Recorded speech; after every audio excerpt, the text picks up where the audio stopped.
Iran Israel একে অপরের চরম শত্রু। ইসরায়েল হামাস যুদ্ধের প্রেক্ষাপটে ইরান ইসরায়েল বৈরিতা নতুন করে আলোচনায় আসে।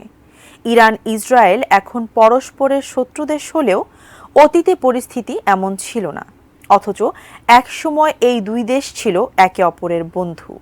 সেই বন্ধু আজ কিভাবে শত্রু হলো জানাচ্ছেন সহকর্মী মোহাম্মদ সোহাগ বিশ্বাস।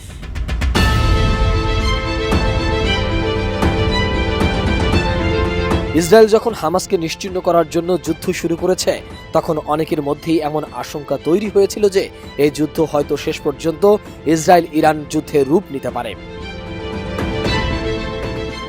কিন্তু ইরান কি সত্যি এই যুদ্ধে সরাসরি জড়িয়ে পড়তে পারে? ইরান কেন ইসরায়েলের বিরুদ্ধে এত সোচ্চার? আর দুই দেশের মধ্যে চরম বৈরী সম্পর্কই বা কিভাবে তৈরি হলো? 1948 সালে যখন ইসরায়েল রাষ্ট্র প্রতিষ্ঠিত হয়, তখন তুরস্কের পর 1950 সালে ইসরায়েলকে স্বীকৃতি দেয়া দ্বিতীয় মুসলিম দেশ ছিল ইরান। ক্রমেই দুই দেশের মধ্যে গড়ে উঠেছে অর্থনৈতিক এমনকি সামরিক সম্পর্ক। এরপর 1957 সালে যখন ইরানের গোয়েন্দা সংস্থা শাবাক প্রতিষ্ঠিত হয়, তখন এতে সহায়তা করেছিল ইসরায়েলের গোয়েন্দা সংস্থা মোসাদ।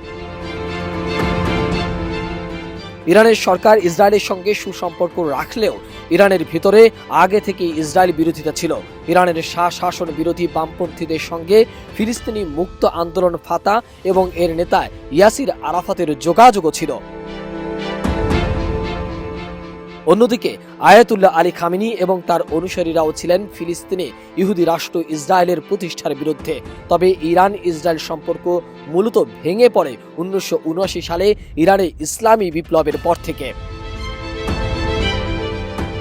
তখন ক্ষমতায় আসা ইরানের বিপ্লবী সরকার রাষ্ট্রীয়ভাবে ফিলিস্তিনিদের পক্ষ নেয়ার ঘোষণা দেয় এবং তেহরানে ইসরায়েলের দূতাবাসকে ফিলিস্তিনের দূতাবাসে পরিণত করে।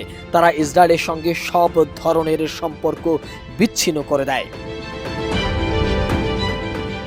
ইরান পরমাণু অস্ত্র তৈরির দ্বার প্রান্তে এমন অভিযোগ তুলে পরমাণু স্থাপনায় হামলার হুমকি দিয়েছে ইসরায়েলের প্রধানমন্ত্রী বেনিয়ামিন নেতানিয়াহু। অন্য আরব দেশগুলো ইসরায়েল ফিলিস্তিন দুই রাষ্ট্র সমাধানে একমত হলেও ইসলামী বিপ্লবের নেতা আয়াতুল্লাহ আলী খামেনি সেটা গ্রহণযোগ্য মনে করেনি। তারা ইসরায়েলকে রাষ্ট্র হিসাবে স্বীকৃতি দিতে নারাজ। অন্যদিকে ইরানের এমন উত্থানকে হুমকি হিসাবে দেখছিল ইসরায়েল।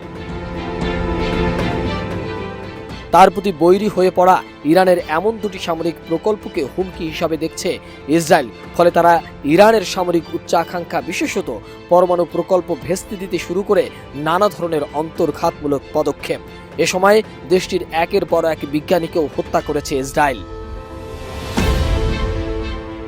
অন্যদিকে মধ্যপ্রাচ্যে ইরান তার প্রভাব বলয় বৃদ্ধির পদক্ষেপ নেয়। লেবাননে ইরানের প্রত্যক্ষ সহায়তায় গড়ে ওঠে হিজবুল্লাহ। 90-এর দশকে হামাস এবং ইসলামিক জিহাদকেও সহায়তা করেছিল ইসরায়েল।